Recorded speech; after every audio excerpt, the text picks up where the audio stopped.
tried to burp, and I just spit it up like a baby. Yeah, it's what you do. You spit up like a baby.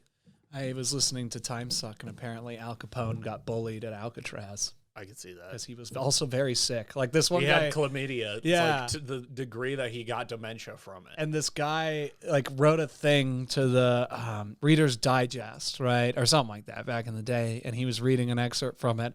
And the guy, like, he'll be like, yeah, you know, life at Alcatraz, it's not easy. It's this thing. And Al Capone, you know, he was cool in Atlanta, but now he's, you know, he's seen as like, you know, a lesser here, yada, yada. And, you know, every meal's pretty good. Like, I enjoy my days and I go to the library. But Al Capone gets the shit kicked out of him all the time. He, like, came back to talking shit about Al Capone 4 times. And, like, he would talk about something else for a while, and he'd be like, but Al Capone's a bitch, just by the way. Like...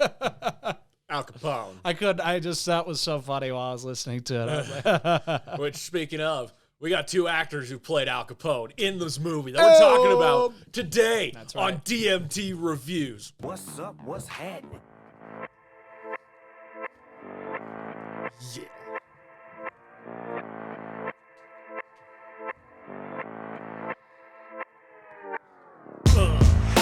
And of course, I am talking about Mr. Tom Hardy himself. And then I gotta look up what the other guy's fucking name is. Stephen Graham. Stephen Graham? That's his name? I'm pretty sure. Now I gotta double check. But I'm fairly certain. Yes, he plays Al Capone in Boardwalk Empire. He's one of the best parts of the show. That's pretty great. The movie Capone starring Tom Hardy apparently is terrible. That's what I've heard. I've only read part of a review that said he's running down the street with a Tommy gun and a diaper. Yeah, that's not good. Yikes. No, this It's Al about Capone... him going crazy, getting the dementia from the... Actually, I don't know if it was chlamydia. 'Cause I think chlamydia is the clap. It is Stephen Graham. Yes, good job. 100%. Yeah, no, he's great. He's a shorter guy. Was Al Capone a shorter guy? Yeah. Okay, because, like, Stephen Graham's very short, and he kicks the shit out of people all the time in that show. Yeah. It's funny how quickly his temper will turn. But guess what, dude? He's a great dad. Great dad. Syphilis, yes. Syphilis. That's what it was. But no, Stephen Graham, he's such a little guy. He's a little guy. No, But Tom's not big. Well, Tom's big, but he's not tall. Yeah, no. Like, he's like probably my height. Yeah, he's like 5'8", 5'10", somewhere around there. I mean, 5'8" can pass for 5'10". True. I would know. Wait, are you 5'8"? No, I'm 5'9". Oh, okay. 5'9", almost 5'10". I was like, So I just round up. how did I like, never know this? My dad's 5'8". Sure. Okay. Yeah. I see.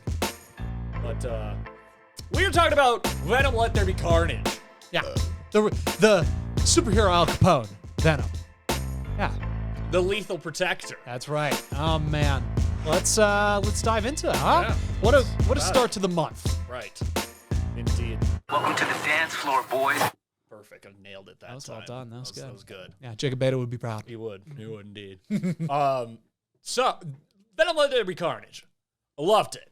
Just loved it. I'm going to go ahead and rate it 10 out of 10 right out the gate. Yeah. I loved this movie. I liked it more than the first one, personally. Yeah, I see. I've gone back and forth with it because I don't know. I love this movie. I don't know if I liked it more than the first one. It's hard to say because I really liked the first one. What I really like about the first one is the relationship, the dynamic between Venom and Eddie. Right? Yeah. Like that blew me away in that movie. Like it's a solo anti-hero movie. There's going to be some cliches. There's going to be some unique stuff. But the thing that really got me was that. And they continued that in this very, very, very well.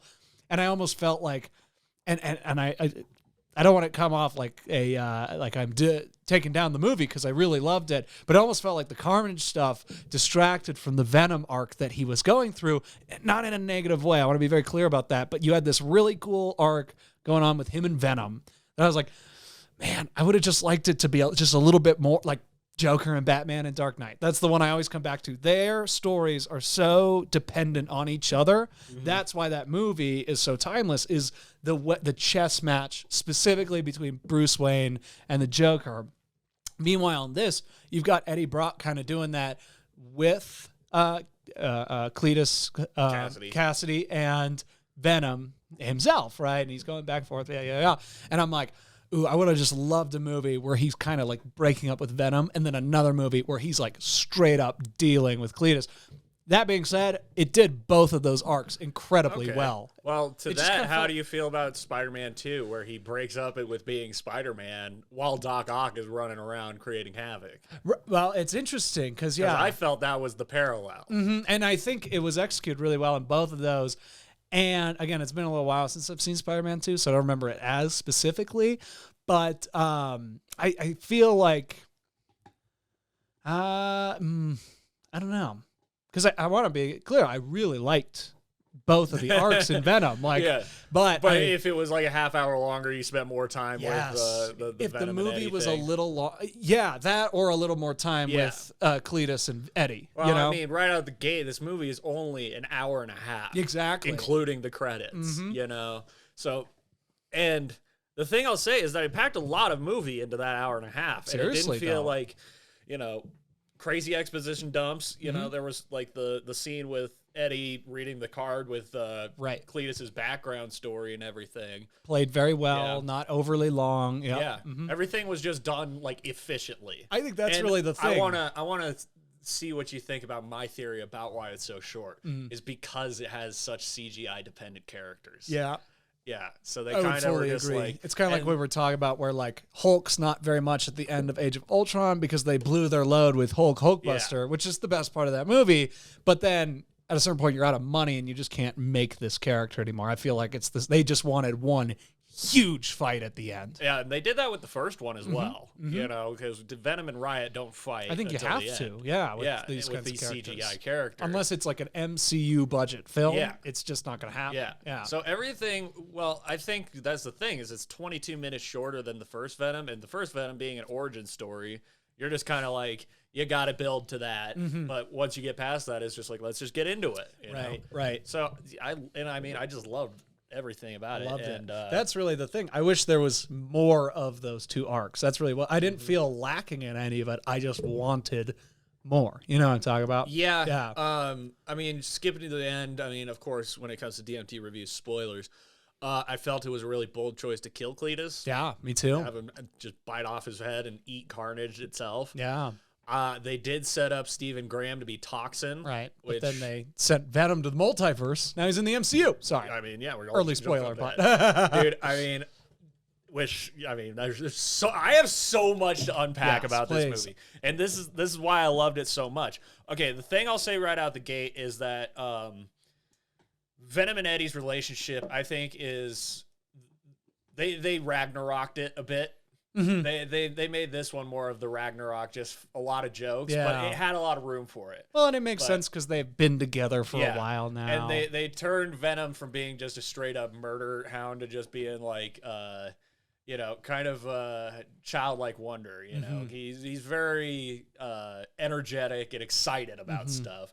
When in the like source material, he was just like murder, Right. murder, and, which is an interesting Venom. yeah, Right. it was hard for Eddie to have to deal with that. Mm-hmm. You know, but the stuff that I think this movie did the best by far was just how much Venom was included in it as his own self person. You know? And to that extent, that's honestly why I think this one is better than the second one for sure, or the first one, because how much Venom is in it. Yeah. That's the thing with the first one. You're sitting through half of it, of course, because it's an origin story, going like, well, we know what we want to see, you know, and Tom Hardy's great. He's great. But I actually have this little piece that I clipped off of the Hollywood Reporter review for it, which is the most positive review that it has. But this movie has better reviews than the first one. right. Well, and You know? I can't take the people that review this movie seriously because they're not reviewing this movie for what it is. No, Yeah. well, I think the Hollywood Reporter reviewed it for what it is. 'Cause Right. this part says specifically,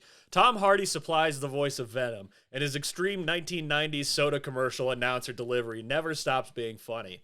Venom shouts everything he says with a cheerful passion, no matter what the context, and he supplies a goofy running commentary to nearly every single one of the film's boring scenes about people who aren't Venom. It's kind of like if Macho Man Randy Savage was a guest host on Mystery Science Theater 3000. Yeah. It should, by all rights, be abrasive and annoying, but Venom is such a wonderfully pure soul that it's lovable instead. That's great. That's the best way to put it. That's how I felt about him. Yeah. You know, because honestly, like, no, you go ahead. No. I'm going to take, okay, so and again, I hate doing it, but I can't help but do it. What I would have done, right, is I would have made this just like Venom and Eddie, like, working together and living together and like noticing there's problems, but their main focus is on Carnage. Like they realize the danger and the extent of Carnage. Like I wanted more scenes with them in the prison together. Like those were, anytime Woody and Tom were on the same screen, it was so engaging. it was electrifying. It was electrifying. Their chemistry. One thing I will say, I wanted that top to bottom, you know? Was the hardest sell of the entire movie was that Cletus Cassidy, Woody Harrelson, was a teenager in the 1990s. Yeah, no, already. I skipped that part. That was the hardest sell of the entire movie. And it's what they let it off with. Yeah, no, didn't believe it. Yeah. Gotta push past that one. But he definitely, you know, I would have loved for them to be like there. So, okay, first one. Okay, Well, we've come together. Do you know the origin of Carnage? I mean, how it happened in the comics? Because he's in prison. Eddie and Cletus were cellmates. Right. After Venom was running amok. And then that would have been cool. Right? Yeah. But that was all kneecapped because Eddie's not a villain. Right. You know, he already Right. started off as a good soul, and he's already, because how it was Eddie was bad right out the gate. The Topher Grace one versus Tobey Maguire, that whole church bell, Venom falling onto him, that is identical right out of the comics, what happened to Eddie Brock and Peter Parker. So that created mortal enemies. And, you know, Peter beats him and gets the symbiote off him, throws him into Stryker's Island, and he's in the cell with Cletus Cassidy. And Cletus is driving him bananas. I can imagine. Fucking driving him crazy. And so they just hate each other the whole time. But the Venom symbiote finds him, climbs in through the window, gets on him, and then they bust out. But a little piece of it got like shot off by the guards, and it landed on Cletus, and that's how Carnage becomes, you know, him. And so from that, it was like Eddie and Carnage, like Eddie and Venom and Carnage and Cletus got along more than Spider-Man and Eddie ever got along. Right. You know, their goals were much more aligned. Yes. You know. Yes. And I think that's something that maybe these movies, it's an opportunity that they might be missing, which is to dig into the kind of evil that's in Venom and Eddie, and like keep him an anti-hero. Which I'll get to later what I think's coming. And okay, I like that. Because that's the thing, like, I don't know. It would have been interesting to see him go through that first movie and come out the hero, and then maybe devolve a little bit in this one and get locked up with Cletus and like see his worst version of himself and like challenge Venom in that and be like, is this really who we're going to be? Yada, yada, yada. He gets the thing. Carnage exists. Okay, this is a representation of the worst version of us. We have to fight it and take it down. And then I would do like a third movie with Toxin, and with the Toxin arc, I would have that breakup between Eddie and Venom, and I would kind of make that the focus of the third one and be them coming together and kind of. That's why I was like, why they had to kill Cletus and Carnage. Right. You know, because continuing from that, so Venom and Carnage ran amok, but then Carnage got to be too extreme for Venom, so Venom teamed up with Spider-Man to defeat him, and then through that, Venom was like, I don't want to be, or Eddie was more like, I don't want to be, bad, So they moved to San Francisco. That's the Eddie Brock we get now, the one who wants to change from being evil. And so that's where we picked up. And a lot of the new comics, which I think this is mostly based off of, because I started reading the Donny Cates run, and which, I mean, it's already so cool. But I mean, like, having Venom come out in the tendrils and talk to him face to face, like, that's straight from that run of the comics. And their banter is much from the Donny Cates run of the comics. So I don't think it cheapens the character of Venom that he didn't have his evil origins. No. But I definitely think it would have made him more interesting that there's that internal conflict. It's just that little bit more to play with, to chew on and think about. Yeah. And then, too, the thing with Anne, how that goes down is when she gets Venom on her and becomes Lady Venom.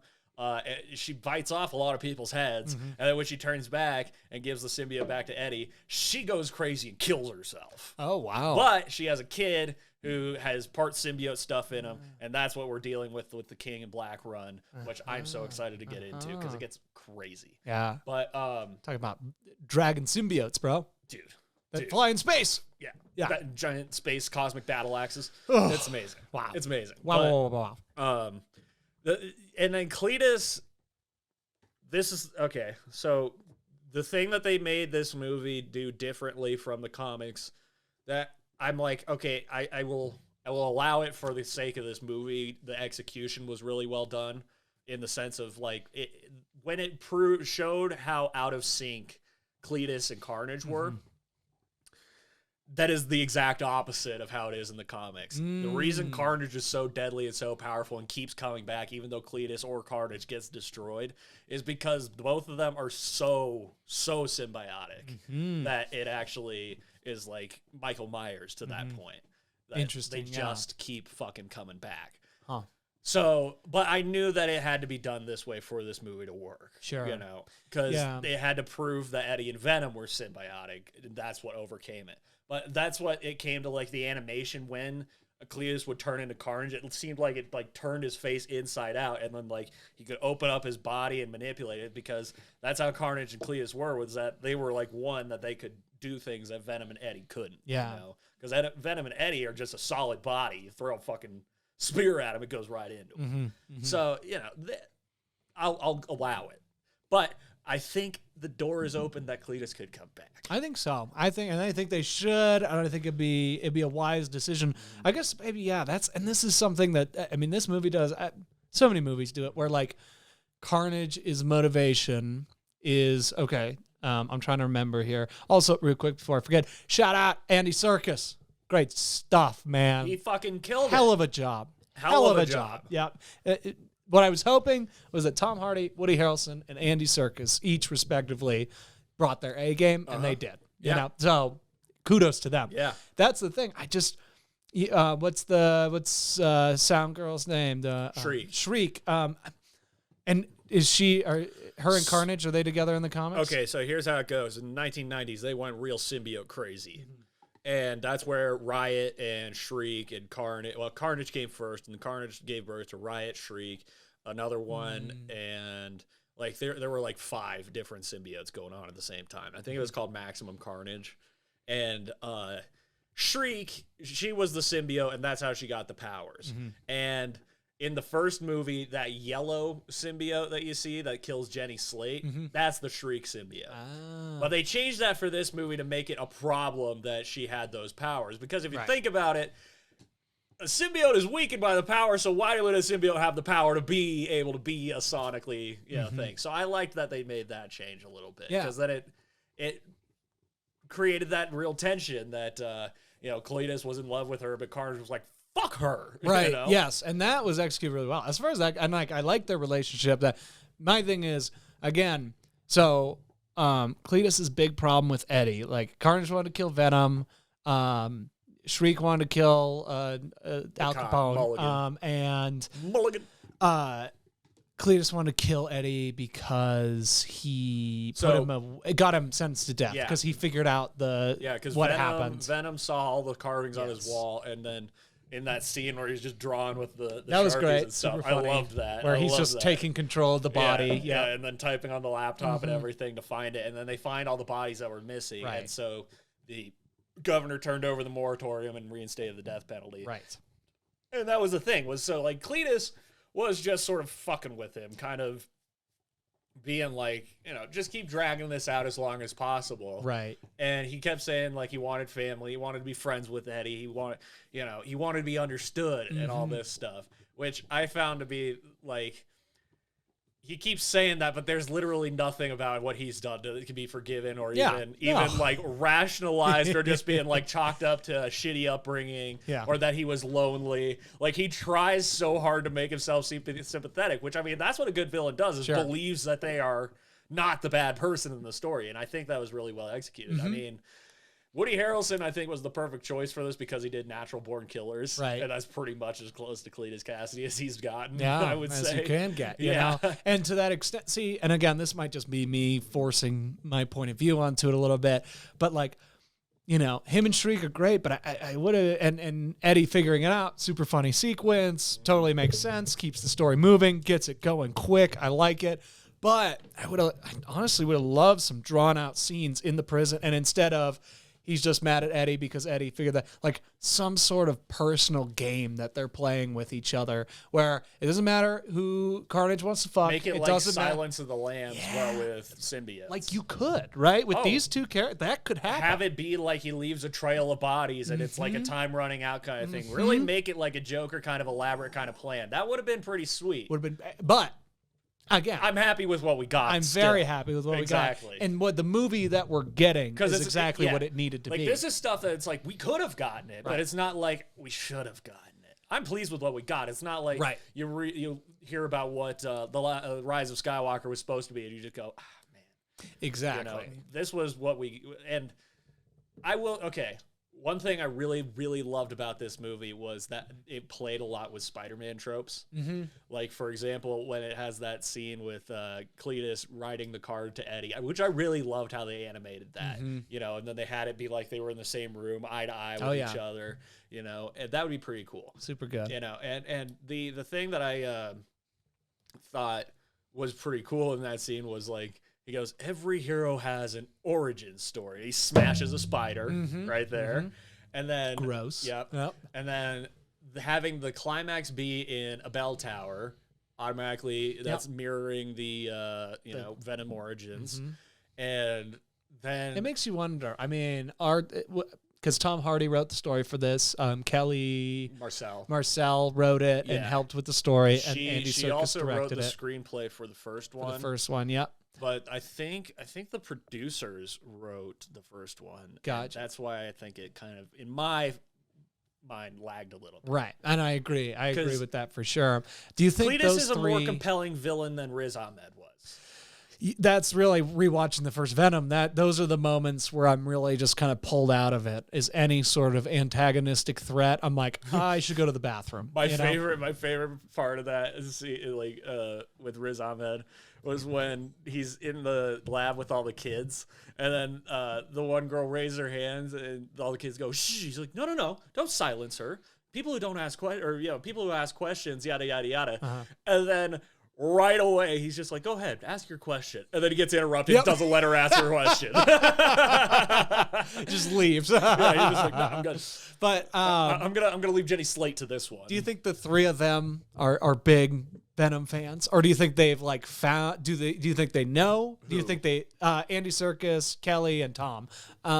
Okay, so Tom took the role of Venom in the first one for his kid because his kid was a really big fan of Venom and actually taught him a lot of Venom stuff. Cool. And so I think from that he's gotten to be even a bigger fan, which is what I think in the post-credit scene when we get there is what the setup for the third one is going to be. And so I think he's really between the two movies done his homework quite a bit, and that's why I think all of this movie played so well for me, because it's like it's far enough from the from the source material that it's a movie, it's its own thing because it has to be, because that's how you make a movie, but it kept true to all of the characters. Can I ask why they don't just make direct versions of the comics? I don't know. Are they not allowed to, or they just think it won't be interesting? I don't know, because it's like, why aren't book adaptations directly exactly the same? Right. And I think, because you buy the rights to it, right? Yeah. You own the rights to whatever it is. So I think you could tell the story. I guess it has to be just like, oh, it's already been done, so let's do it again, but in a different way. So yeah, and I mean, I haven't read too many of like the early '90s Venom Carnage comic story arcs. I just really know from the cartoon, the animated series, the Carnage arc, and like it gets all really fucky with Doctor Strange and shit. Sure. So it becomes a whole thing where it's literally Baron Mordo, Dormammu, and Carnage, and Venom versus Doctor Strange and Spider-Man, which is like, imagine that movie. Imagine that movie, Jack. Dormammu, I've come to bargain, chop.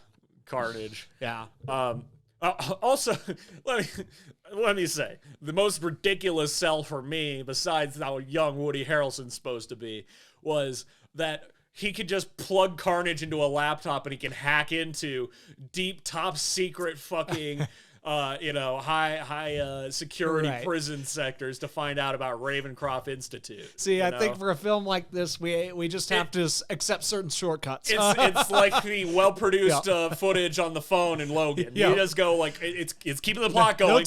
No time. Don't worry. It's getting the plot going. Kong versus Godzilla. It's getting the plot going. Don't sit on it. Why did you come here? Okay, did you come here to find out why he can stick the symbiote in and find out information, or did you come here to see them fucking fight? Yeah, because you saw Venom earlier. He was typing on the keyboard like a normal person, but Carnage, whoa. Doesn't make any sense. He's a red one.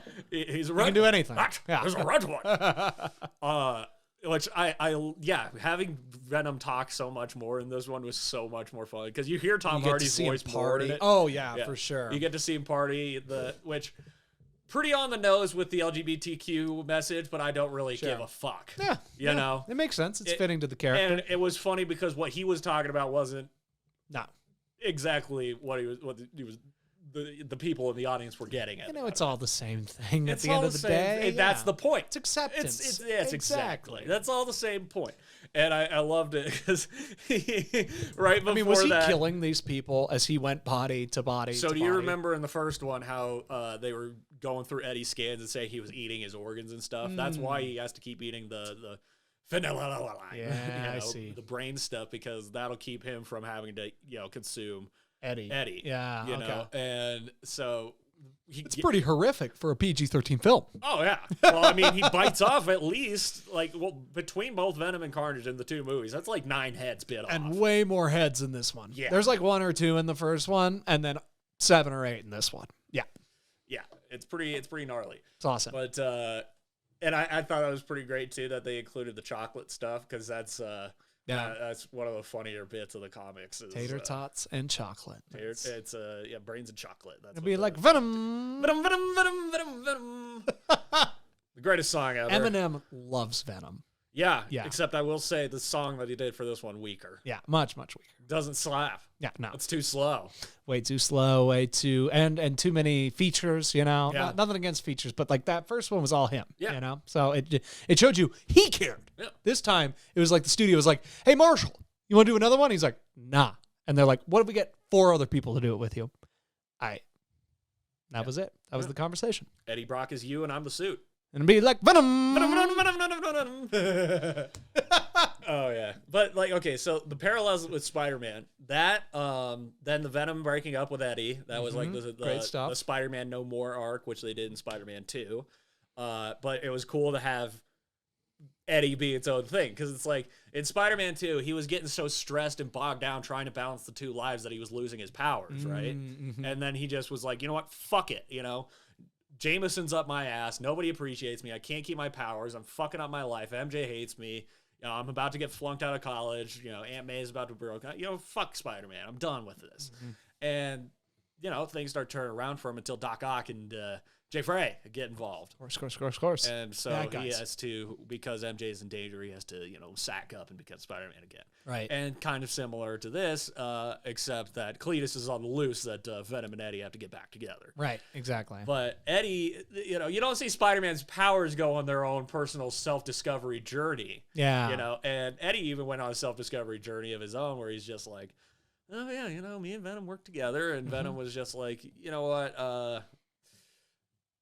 I can be myself, but I wish Eddie was here to see it. Exactly. And my favorite part before that party scene was when he's walking with somebody and the person dies and he just goes, crapola! Another one bites the dust. Oh man. Crapola. That's an underused term. Crapola. Crapola. Oh, Crap in general. Is oh man, I used to use crap. So you know who loved crap? Katie, my little sister, loved the term crap. We played this game for my my cousin's wedding, and she was getting married to an Australian. So we're all at, their house and hanging out. The Australian family is all there too, and we're kicking it. And Katie bought a game because she loved the word crap called Fact or Crap, right? And I just remember they brought up, we read one, it was like, Fact or crap, kangaroos can get up to 9 feet tall. And the guy goes, that's fucking crap, all right? This thing's can get up to 12 feet, all right? I'll see him down there. That's fucking crap. Yeah. Oh, that's fucking crap. No, we had to play bull crap instead of bullshit when I was growing up. Mm-hmm. But crap's a great word. Crap on you. And nobody gets mad at crap, Yeah. Crap. That's crap. Crap on you. Crap on you. Yeah. Oh man. So back to Venom. Okay, so Ann and Dan, not a lot of screen time. Nope. But served the right choice at the right time. And love me some Dan from Veep. And they didn't feel convenient. Mm-hmm. No. They didn't feel shoehorned or convenient. It felt logical, really. Right. It's just like Eddie's in jail and he's just like, well, Ann's a lawyer, so I can call her. Sure, definitely do that. She knows everything about Venom. Yeah. And so I liked that. And they really worked out their relationship. Yes, they did. Yes, they did. And I liked that. It didn't get you. All like, oh, come on, right. Why aren't they getting together? It's just like, yeah, that makes sense. And they're just friends. They're just people now. They're just friends. Yeah, exactly. Nobody likes you, Dan. How'd you like Venom taking over and Miss Chen? Oh, hilarious! Yeah, one of the greatest scenes. Yeah, for sure. And that actor who plays Mrs. Chen, wow, wow. Because she had to do all those lines and she had to do it with that attitude. Yeah, but no face stuff. When Anne starts like flirting with him, aren't you the big sexy hero? And he's just like, but with Mrs. Chen's face, with his eyes. Yeah. Yeah. Oh, that was great. Oh, yeah. And, they both reached the perfect exact low point where they were like, we need each other. Mm-hmm. We work better together, It's kind of like you and me, man. Eddie Brock is you and I'm the suit. No. You are a loser, Eddie. Just jokes. Jokes on jokes that landed, didn't feel forced, didn't feel cheesy, didn't feel like it pulled you out. Because, Venom just being so boisterous and having that, like, lovable personality, it made all the stuff so funny, like, effortlessly. It didn't feel, like, cheapened. Yeah, I would say, nothing of this felt inauthentic. Yeah. Not a single, and that's, I think, the thing that'll get me the most, upset. Like, Reminiscence quite often felt a little inauthentic. Yeah. What was going on was Amazing Spider-Man 2. Not what is authenticity even in that movie? There's no such thing. Everything about that movie is designed to be inauthentic. This, everything made sense. Yeah. Everything was, in its own world, there might have been moments that were, maybe cheesy, right? But that's how it was supposed to be. Everything was designed to be exactly what it was in that movie. Nothing about it felt like they accidentally did it or had to do it. Yeah. But being the dark reflection, Peter Parker gets Mary Jane from Harry. Eddie loses Ann to Dan. That's true. So dark reflection there. Then you get the fast forwarding to the whole church sequence. They literally, like, almost shot for shot remade the Gwen Stacy clock tower scene. Yes, they did, yeah. But he saves Anne, So I was like, that's pretty good. That's a good flipping it on its ear, I love it when they do that. Yep. I love it when they take stuff that's like that and then they flip it in the opposite direction and make it work. So it's like, Venom saved Anne, Spider-Man couldn't save Gwen, And then, What'd you think of Carnage's weapons? Oh, they were pretty sweet. They were great. They kind of ruined the fact that he had so many axes because he did in the cartoon and the comics, but they gave all the axes to fucking Riot. Yeah, they really blew their load on that one. Yeah. And also, I wish he had more, like, maces and stuff like that. Like, he would do a lot of medieval weapons. And part of me is kind of like, obviously I love the tentacles. I thought it was great. But I wish, like, he would, like, use them and he didn't have them all the time. I know it was to make him look different than Venom, but I don't know. There's something. I felt like he had the tentacles every time he was Carnage. He did. Yeah. Yeah, exactly. But in the comics, he doesn't. Oh, Right? no. Yeah, Yeah. and I kind of wanted him to like. Like, he always has, like, a couple, like, squiggly ones, but Right. when he does the weapons, it's usually his hands and then maybe a couple others. Right, and if But they like, come out. and like if he had used them all the live long day, I would have been fine with that. But like kind of almost distracted me from like him. You know what I mean? Like, and this is a teeny tiny complaint. Overall, Carnage was fucking awesome. Venom looked great. Like everything about it, like all the action, all that stuff. Exactly what we wanted, you know. People review, oh, it's tentacle porn, oh, it's just a CGI fuckfest, you know. And I'm like, you're not the one who needed to see that. We loved it. Okay, this was from the pages of a comic book. Yeah. Okay, shut up, you know. Well, I watched Punisher Warzone. Cheesy, goofy, but it felt like a fucking Punisher comic. Yeah. That's what mattered the most in that movie, and that movie got horrible reviews. And also, Venom and Carnage are entirely CGI characters. Yes. Of course it's going to be a CGI monstrosity because that's what it is supposed to be. Yeah. Yeah, exactly. You know, and those are the people who don't know shit about dick. You know. Right. Again, your job is you get paid to only criticize. I mean, sometimes they boast up movies, but you criticize something that you don't do. You have no experience doing it. I don't take you seriously. Right. Anyway. Yeah, and I mean, it could have been more of a CGI fuckfest. Honestly, like Very much so. They could have had like And more, it could have been more bad. fights. Yeah. It could have been bad. They could have had more fights, which I wouldn't have minded. But I liked that it was a big one-time climactic fight. Kind of had to be, you know. And But that's the thing. Like is we were saying, if it was like a trail of bodies, he's got to find he's got to catch Cletus instead of Cletus being like, we got to find him and bring him to us. You know, I think that would have been a more compelling journey, and it could have gone longer. But what we got, I was very satisfied with. Fantastic. I was very happy with, and so they find out. It's such a simple plot, but it's not bad. It's not bad. It's so well executed. Like Andy Serkis nailed the execution of this entire thing. And I mean, the scene in the apartment with Eddie and Venom fighting each other was the best thing ever. Because you imagine Tom Hardy on set getting yanked by wires around this apartment, acting like he's getting thrown around and like swinging at nothing and stuff. What do you think of Tom Hardy's accent in this? I like it. Yeah, it's what it's Brooklyn. He's got a Brooklyn accent. But it's like, and it's so, I don't know if this is a consequence of Tom Hardy's voice or if I've just like heard him do so many accents, but there's something very, very unique about when he speaks. Yeah. Yeah. Well, it's hard for me to put a finger on it, but I do notice it. You can hear when he's doing Venom, you can 100% hear Bane. Oh, yeah. You can hear Fitzgerald. You can hear Bronson because those are his loudest characters. You hear Eddie talk, you think Warrior, you think Mad Max, like the more soft-spoken ones. But he... oh, yeah, Mad Max is a good comp. Yeah. Very similar voices in that. Yeah, and he... Well, yeah, because in Warrior, he's doing a very solid Pittsburgh accent. Yeah. But he does a great one, and that's the thing is like he's from New York and lives in San Francisco. So, but I will say Stephen Graham, his accent was pretty great. He also reminded me a lot of Mark Wahlberg.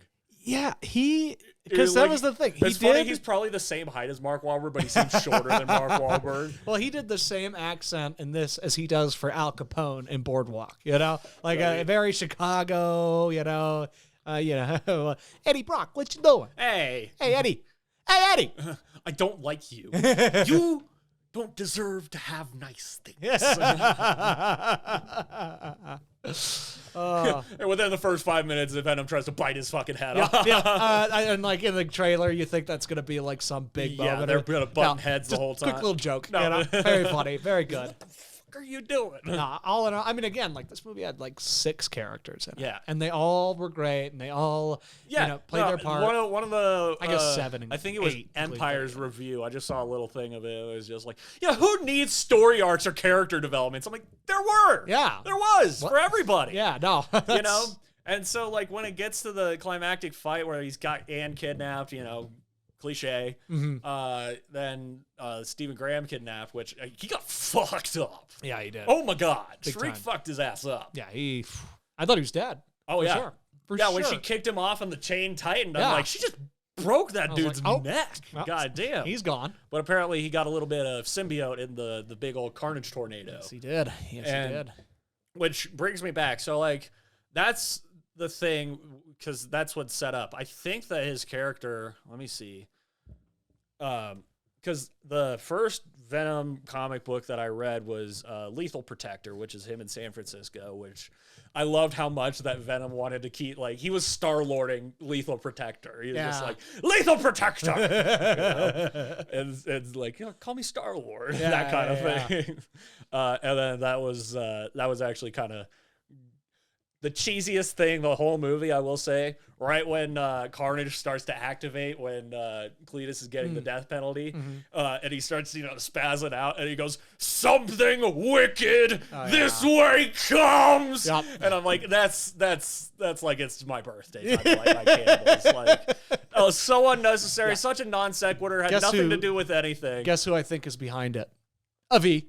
Yeah? Yeah, I think Avi was like, we need to say this in this moment. I think Andy was behind. No, it was Avi and Amy Pascal. They corroborated together. Everything bad about this movie was Avi and Amy. Avi and Amy, like the worst dynamic duo. I think so. I firmly believe it. I want to rip them from their seats of power. They don't deserve what they have. Yes. They're doing okay now. They've done very bad in the past. And they're also greedy assholes. So. Yeah, Venom won. Like, they got the pass. It was just like, you guys barely got it. This could have been so bad so easily, but I liked it. I liked it. All right. This one, I'm like, all right, I liked this one even more. Right. But I'm fully expecting Morbius to be a full eye roller. Yeah. And again, setting up the post-credit scene, I really hope that this isn't their excuse to just pull Tom Holland back into, or not even back, into Sony, Yeah. Like, please continue to collaborate. Yeah. Please don't set this up to build your own Spider-Man cinematic. I really think nobody wants it. I really think it's literally a fork in the road. It's one of two things what we're going to get from this movie. But okay, so Toxin, Patrick Mulligan, the cop. Venom versus Carnage was the first comic after Lethal Protector that I read, which the artwork in it is fucking fantastic. But it's about Carnage accidentally, didn't want it to happen, accidentally laying Toxin into this Patrick Mulligan guy.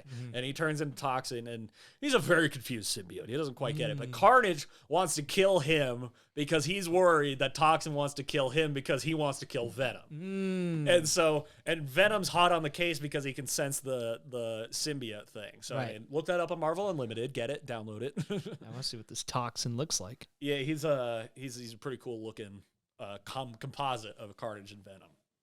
Oh yeah. But yeah, no, his whole thing is that it's a very Oedipus kind of thing, or Hamlet, or whichever one is the one where it's like son killing the father kind of thing. It's a Kronos, Zeus kind of thing. And so he's like, I gotta kill Toxin before he kills me. But Toxin's like, I don't want any of this shit, because he's got a cop inside of him who's got a great moral compass. Right, of course. So that's what that storyline is, and I really liked that storyline. But here we have fucking Venom bites off Cletus's head and eats Carnage. So now we have Toxin, and I don't know what that's going to elicit from Venom. But that opens up a third one. And then what also opens up the third one is what happens in the post-credit scene, Jack. What happens in the post-credit scene? Well, 1 second. Before we get there, when he takes out Cletus and Carnage, I liked that... Cletus was really trying to just be like, all I wanted was to be your friend, Eddie. I just wanted you to be my friend. And then Eddie's just like, Cletus, I'm sorry. Not even feeling bad. Yeah. He's like, I'm sorry, but hell fucking no. And then Venom goes, fuck this guy. Stop. I love how both movies have had a fuck. Those are the first fucks of the MCU. It's true. It's officially, Officially. Unless you want to count James McAvoy and Hugh Jackman, but we can't yet. We can't. Not yet. We're not allowed to. Not yet. Yeah. Anyway. So that takes us to the end, which I really love. That right before after everything, the cops are coming to get him, and Eddie and Venom are fugitives. And they go to the park, and they're sitting in front of the Don Quixote statue. And he talks about Don Quixote and Sancho Panza and how, they're kind of like that. And then he says the quote from it where he goes, fact, my friend, is the opposite of truth. And the Venom goes, what the hell does that even mean? And I'm like, it's Don Quixote, man. That's such a cool thing that they brought in that literary piece into this movie as a great comparison of Venom and Eddie.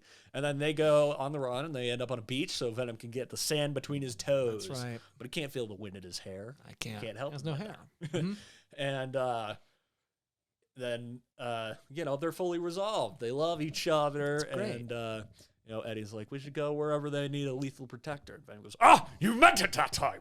We will need a cape and a mask. I think you got that pretty covered, big guy. And then we get the post credits. Yes, we do. They're chilling in the hotel hanging room. out, enjoying some telly. Yeah, and Venom is talking to him, and he says, with 18 billion years of hive knowledge, you have no idea. Your brain couldn't even comprehend it. I'll give you a little taste. Are you ready, Eddie? And with that, I'm like, they're opening the door for King in Black. Because the hive mind is the planet Clintar, which the whole planet is a fucking symbiote. It's like Ego. And it's where all the symbiotes come from. I mean, there's an entire Guardians of the Galaxy arc where they crash land on the planet and have to worry about getting symbioted. Oh, God. Yeah, I haven't read it, but I saw pictures of it. I'd love to see a Rocket Raccoon Venom. You can probably find it right now. There is an entire arc. Yeah, there's an entire arc called Venomized where pretty much every Marvel character gets a Venom symbiote, and even King in Black. There's an alternate universe where everybody has a Venom symbiote. Just look up all the Venomized characters. It's super cool. Venom Wolverine. Oh, that's great. Yep. Yeah, dude. Is that Venom Rocket? Yeah. Yep. That actually looks fucking awesome. Right? No, they do some really fucking cool stuff. That's why I wasn't Yeah, I would have been it would have been fine if they just kept Venom doing Venom, because they've developed Venom in the past 25 years to be a very interesting, dynamic character.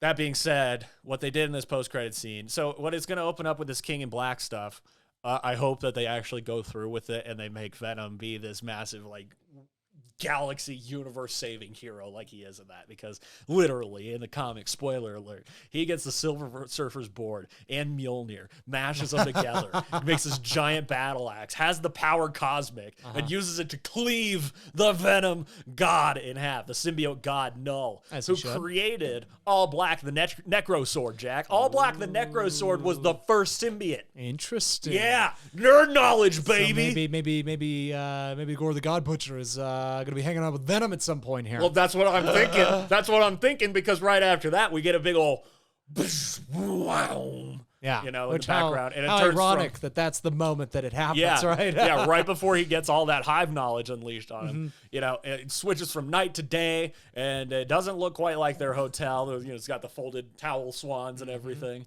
And they're like, where the fuck are we? What happened? And then all of a sudden, you hear a familiar voice, Jack. Do an impression. Let's just in, ladies and gentlemen, the Spider-Man. Spider-Man. Is Peter Parker. Yeah.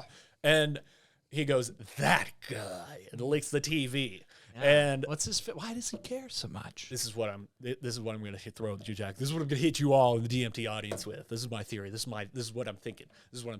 After all this wackadoo stuff between No Way Home and Multiverse of Madness, I think the resulting factor is everything's going to be reset to one timeline. And I think that's what that event is after all of that, it all gets mashed into one timeline. And I think what's going to happen at the end of No Way Home is that Peter is going to accept, you know what, all of this wasn't worth it. I'm going to just accept that people know my identity, so it doesn't undo that J. Jonah Jameson thing. This is just my speculation here. And with just having all the timelines mashed up, I think that would make Venom's more murderous nature and urge to kill Spider-Man kind of come into like a singular form with them. So it could be that he's changed. It's a different Venom entirely now. We get evil Venom. Yeah, see that. I'm into that. And also, I mean, do you think Venom's going to be in No Way Home? Probably not. There's a chance he could like show up. There's a cunt hair's worth of a chance, Jack, Right? Because I mean, we got Mikey Keats and Morbius.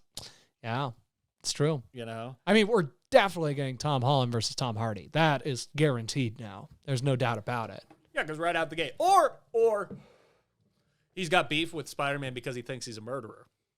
Yeah, maybe. Because that's how he's being That's how he's presented. broadcast right there. So he's like, so it's a good guy fighting a good guy in the same sense, sort of like, Because, yeah, he sees that moment, like, right at the end of Far From Home. it's like a Batman versus Superman. Right. Misunderstood superheroes. Right. They're both on the side of good, but one's like, the other one's way worser. I don't know, man. It's interesting, because there's rumors and speculation of obviously Doc Ock, obviously Electro, obviously Green Goblin, potentially Sandman. We saw some sandy dudes. Potentially Lizard. Heard some things. We've also got Mikey Keats existing in this universe. We've also got Jake Gyllenhaal as Mysterio. He might still be alive. Got, what was it? Michael Mando playing the Scorpion. He's playing Matt Gargan. And now we officially have Eddie Brock, a.k.a. Venom, now in this universe. That's 9 potential characters for a potential theme that needs 6 roster slots filled, okay? What are we going to do here, okay? No Way Home, I think No Way Home is literally going to be multiverse nonsense with the Sinister Six at the head of it all. I mean, how awesome. How cool. That'd be cool. And if they take the gamble to make Venom part of that Sinister Six, I don't know how they do it. I don't know if it would work. But it could be the coolest, best decision they could ever make. Jack, I'm going to have to bring 3 pairs of pants to the theater. I mean, of course. I mean, I'm going to have to do that anyway. Multiple changes. I mean, I'm talking all the bodily functions. Everything. Just going out. Got to bring a bucket and change of pants. It's all very exciting. It is. You knew I was bringing that button up. Yeah. Because that's how I feel. But you looked up Toxin, right? Yeah. Toxin looks sweet. Cool. So that's going to be Venom 3 is Toxin. Hopefully they're going to set up King in Black. Because that would be really cool because, how they do this thing with trilogies where it's like the first one, second one, and then the third one ties back into the first one. Perfect example, Spider-Man 1 and Spider-Man 3, you got Green Goblin with the new Goblin. You got Sandman killing Uncle Ben on accident. And then, the Venom thing was just shoehorned in there. You can't compare that to being like, a tie-up of the first one. Right. Dark Knight and Batman Begins with Dark Knight Rises with Batman Begins with the League of Shadows, and Talia al Ghul. You got to take it back to the beginning somehow. Of course. So the creative way to take it back to the beginning for Venom is have the actual symbiote planet and Null, the symbiote god, become a real problem. Because the whole thing was that all the symbiotes came to Earth as sort of a recon thing to just be like, oh, this is the perfect place for us to come eat some people. And so they were going to take the rocket back to go get all the rest of them. Now, how about they get the rest of them? What about a symbiote invasion, What if? Jack? Because they've been like, okay, so Symbiote dragons. Tom Holland is in the MCU at least for one more Spider-Man movie, No Way Home, and one more Avengers level team up, right? What if that Avengers level team up? Yeah, we think it's going to be Kang, and Kang's there. I mean, it's going to happen. But what if the thing that happens before that is the King symbiote? King? The King in Black. The King in Black. Yeah, the symbiote god Null. Oh, man. Null. What if we just have, like, real quick before Kang really starts fucking shit up, we just have a quick symbiote war, and then we get into X-Men. Right? Like, make it sort of like the Ultron thing before the Thanos. Could be cool. I think that'd be dope. Could be very cool. And, I mean, to have... Come on, Kevin. It, Feige. I really love having read some of these comics where it's like one character's event like starts getting out of hand and all the rest of the Avengers get in there and it's like, what's the situation? How do I help? And then a lot of times they get overpowered and then like the person whose event it was for ends up having to be the one to save all the rest of the Avengers. That's right. I wouldn't mind that for Venom. Not at all. Not at all. Yeah. Get, oh man, what if you get Tom Hardy and Mark Ruffalo, Jack? Mark Ruffalo. All I want. Tom Hardy meeting Falcon and jeez. Winter Soldier. Oh, jeez. Oh, jeez. I mean, he can be Chris Hemsworth at this point for all we know. You know what I mean? He could be Ragnarok or in Love and Thunder. I mean, if they do a little bit of a connection with the Necro Sword, I'd be very pleased. But they already use the Necro Sword for Hela. Not really, though. But, like, basically. Somewhat. They're going to have to do something, like, different but the same. Like, she had Necro blades, but there it wasn't all black, the Necro Sword. Okay? Because that's what Gore the God Butcher uses. Oh, man. Yeah, I'll give this one a 10 out of 10. I gave it a 10 out of 10. This is exactly what it was supposed to be. That's what I said on Instagram. I mean, this movie was everything it was supposed to be. Yep. Yeah, and I had, because I've seen it twice now, and I think I enjoyed it the second time more than the first time. Nice. I will say that the audience the second time around, it was a late show, so they were either asleep or they just sucked and weren't laughing at all the good parts. Oh, yeah. And it's like, hey, man, this is a hilarious movie. Hey, they stink, man. Yeah. Get them out of there. Yeah. They stink. But if we really get more Tom Hardy in the MCU, buddy, I'm gonna be very happy. I really think it's and going to happen. if we get Morbius in there, then fine, whatever. I don't give a shit. It's Jared Leto. And Morbius was one of the more annoying arcs in the cartoon, anyways. But actually, Morbius could. Is that also Owen Wilson's name? And are they both Morbius?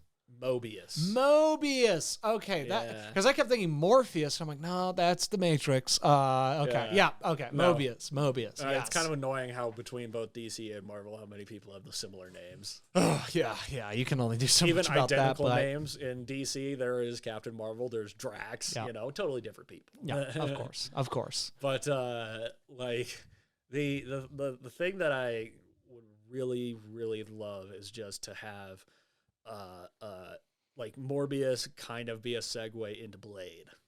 Yeah, I mean, totally makes sense. It would make sense. Totally just makes Sony sense. work with them. Just come on.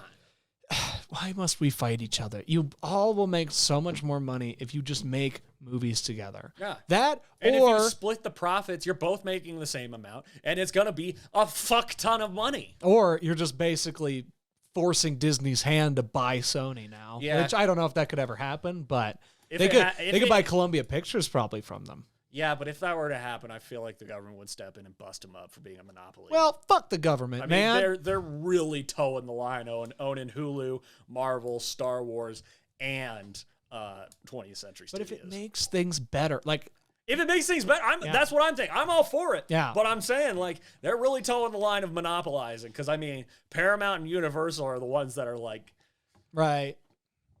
watch it, guys. Yeah. Keep flopping and it's going to be bad. Like, if Yeah. Jurassic World 3 is terrible, who knows? Universal might go belly up. Yeah. Could be interesting. But again, like at least Disney lets Hulu be its own entity. You know what I mean? Well, it lets all of them be their and own Fox entity, be its own you know? entity. Yeah, it just is like you can use our toolbox and we can tell you what to do if we really need to. Yeah. Mm-hmm. And I think that's all the better. But I will say that Disney has the worst merchandise. Hashtag. All the merchandise for Venom, Let There Be Carnage, is better than any of the merchandise that's come out for Avengers Endgame. The biggest movie of all time. Disney just sucks at merchandise. Yes, and, they do.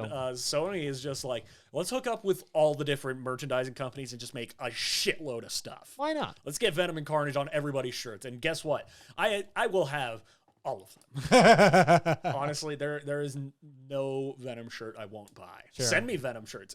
If nobody knows what to get me for a gift for my birthday or Christmas, a Venom shirt, Venom merchandise, I'm happy. Easy money. It's a slam dunk. No Be matter like what. Venom. Venom, Venom, Venom, Venom, Venom, Venom, Venom, Venom, Venom, Venom. And then this one, it was like Venom, Venom, Venom, Venom, Venom, Venom. Venom, Venom, Venom, Venom, Venom, Venom. Then a girl was like, Venom, Venom, Venom, Venom, Venom. Oh man, yeah. No, it's a ride, man. It was a ride, and like, a good 90 minutes. It doesn't take a whole huge chunk out of your day. You don't have to make a huge commitment. You just pop it on.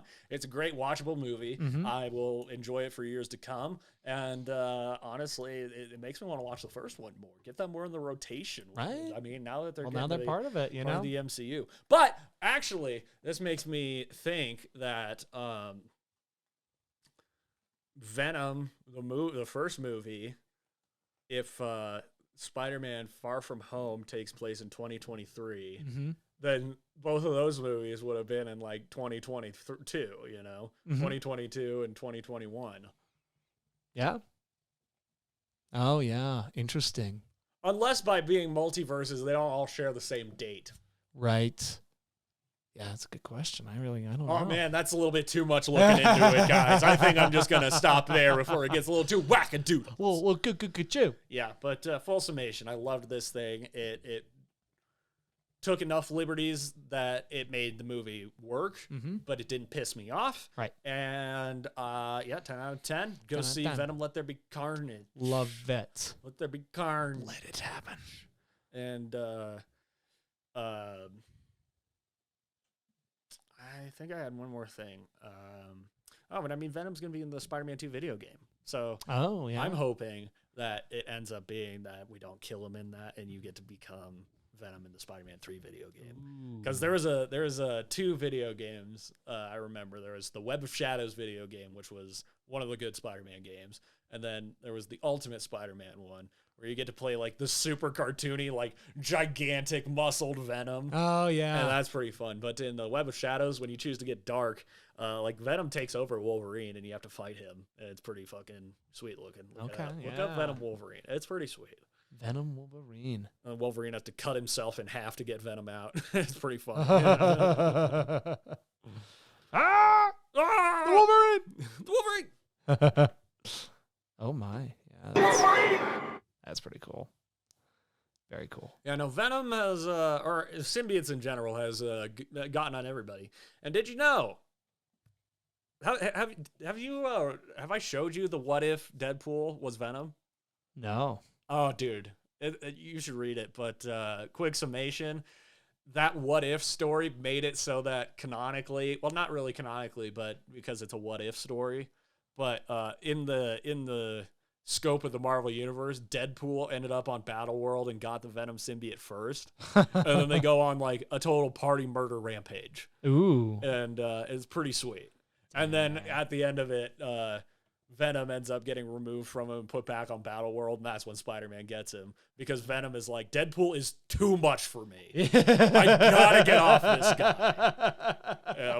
Deadpool made him crazy. He was actually probably nice before he met Deadpool. And then when he gets on Spider-Man, he's like, that guy fucked me up. I want to kill him.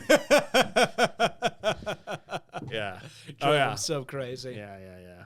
And, I mean, if we get more symbiotes with more interesting abilities. I mean, they got Phage, Lasher, Agony still left on the table. Of course. And then you got Null, symbiote god. You can even get Dylan Brock involved if you want to go crazy with it. But Eddie and Ann aren't together, so they're not going to have a baby. Not going to have a baby. They're not going to have a baby. Not a chance. No. Moving forward. New arcs. Forward. Yeah, they're not going to have a baby. Evidently not. Yeah, so go see Venom Let There Be Carnage. See it twice, see it 3 times, so that's guaranteed to get a sequel because I want to see more Tom Hardy as Venom, and I like that he's penning that. Well, and we certainly are. Tom Hardy has 3 writing credits on IMDb, and that 3 alone. One was a short film that he made in like 2001. Mm-hmm. The other is Taboo. Oh, yeah. He didn't write like all of Taboo. He did. He wrote father. all of Taboo. Him and his father wrote all of Taboo with the guy from Peaky Blinders. Sure. So I'm pretty sure he did most of the heavy lifting. But, I mean, Tom definitely was a big part of it. Taboo, and then Venom, Let There Be Carnage. Yeah. Those are the 3 things that Tom Hardy's written. And that's why when I saw that he was going to be a co-story credit on this, I'm like, that means he really cares. This is him totally going Ryan Reynolds. Yeah, this is his Deadpool. Yeah. 100%. However, I will say Deadpool 2, that was the one that they gave Ryan Reynolds writing credits. I would say that was a little bit of a step down from Deadpool 1. A little bit. Venom 2, a little bit of a step up from Venom 1. But both of them were just great sequels to a pretty solid first movie. Now they're both going to be in the MCU. Yeah, they are. Let's go! Maybe God, they'll probably run into each other, Yeah. That would be a perfect place to put Venom is in Deadpool 3. That'd be great. Because talking about Free Guy, I mean, Ryan Reynolds knows how to use like pop culture cameos better than anybody. Oh my God. Yeah. Oh my God. Oh man. Let me look up one thing. Think. Dig it up, bro. Yeah, you get freaking Deadpool, Venom, Blade, and Wolverine on a team. Yeah. Yeah. That would be That'd be cool. pretty sweet. And you let Deadpool just run it, you know? Because then you got like the R. That's another thing about these movies that I think don't pussyfoot and make it PG-13. You should just make R Venom movies. Like, yeah. Again, take the restraints You're off saying of yourself. fuck in all of them. Yes. Come on. You're biting people's heads off. Just go for it. It's not like R-rated movies make any less money. It's been proven between Deadpool, Deadpool 2, Logan. I would even say Watchmen made money. Mm-hmm. The Fuck, Snyder dude. Cut Snyder reception. Cut, rated R. And people think the Ultimate Edition of Batman vs. Superman is superior. I kind of do, minus the Clark Kent journalism. Well, that's just most of the whole Clark Kent arc of that movie for the beginning was flawed. Deeply convoluted, flawed, and unnecessary. Yeah. That's a much better example than this one of just like two completely different arcs, and yet we're supposed to believe that they are intertwined into each other's stories. Right. You know? And then when they collide, you're just kind of like, I knew this was going to happen, but like, I don't believe that this should be happening. Right. Yeah. Yeah. I was just looking up to see if Venom was ever on the Thunderbolts. Oh, nice. Yeah. And it was Agent Venom, and I hope to God they never do Agent Venom. Yeah. You know who Agent Venom is? It's Flash Thompson. Oh, Flash Thompson stops being crap, a bully, dude. joins the army, loses both his legs. They capture Venom from Eddie and like really fucking torture the shit out of it to make it like programmed. And he gets all these like symbiotic like guns and weapons. He's more like Spawn than anything, which is funny because Todd McFarlane made Spawn pretty similar to Venom because he didn't get to keep creative control of Venom, but he could over Spawn. Sure. You know? Gotcha. But Love Todd Agent McFarlane. Venom, and God forbid they ever make Flash Thompson Agent Venom, because Tony Revolori would make a pretty terrible hero. That's nobody wants. This version wants of it. Flash is more of a joke than any other version. You know of who I Flash. think would think it's a good idea? Amy Pascal. And Avi Arad. Yep, 100%. I think they would just go for it. God, Ugh, dude. Gosh. Ugh. Fire them. God. Take their jobs. Jesus Christ. Give me a break! Oh man. With that all in mind, I think that'll do it for us here over at DMT Reviews. The Dumped. if you will, you know, and you know, with that, I gotta go. go ahead, like, rate, review, subscribe. DMT Studios on YouTube, dmtpcast@gmail.com, and on Instagram. DMT Podcast on the TikToks. We're on the TikToks, Jack. TikToks. DMT Podcast on there. That's right. And then SammyB_DMT, Silverback Sasquatch 1162. Take it venomous, Mr. McMenemus. No, I'm going to redo that. Take it sleazy Mayor McCheesy. Fucking Christ, goddamn it. Love you guys. Let there be carnage, and something wicked this way comes.